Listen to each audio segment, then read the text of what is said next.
اهلا بيكم معانا في حلقه جديده من تعالى اقول لك. النهارده هقول لك عن اهميه المهندس المعماري في حياتك. لو جه الوقت انك تشطب شقتك، اوعى تقول لي اجيب مهندس معماري يشطب لي شقتي لما انا ممكن اشطبها اسهل واسرع. الجمله دي غلط خالص، اوعى تقولها. المهندس المعماري قعد 5 سنين يدرس وغيرهم خبره عشان يخليك بس مبسوط ومرتاح في بيتك. اصل الموضوع يا جماعه مش شويه الوان وديكورات، لا، ده فن اختيار الالوان مع استغلال المساحات عشان يخلي عينك انت بس اللي تبقى مرتاح. تخيل كده لما تدخل مكان تقول الله ايه الجمال ده. هو ده دور المهندس المعماري. يعني اوعى تفكر ان انت لو ما جبتش مهندس معماري فانت كده هتوفر، لا غلط خالص. انت لما تجيب مهندس معماري انت هتوفر وقت ومجهود وفلوس، وهتختار ديكورات بخامات عاليه. وده اللي بيحصل عندنا دلوقتي في تشطيبات الوحدات السكنيه في كومباوند الموندو.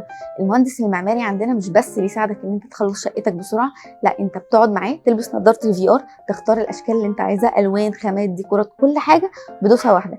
يعني مش بس مهندس هيساعدك، كمان هتشوف التشطيب قبل ما يتعمل. واسال اكتر عن التشطيبات في كومباوند الموندو لما تدخل على الابلكيشن ده.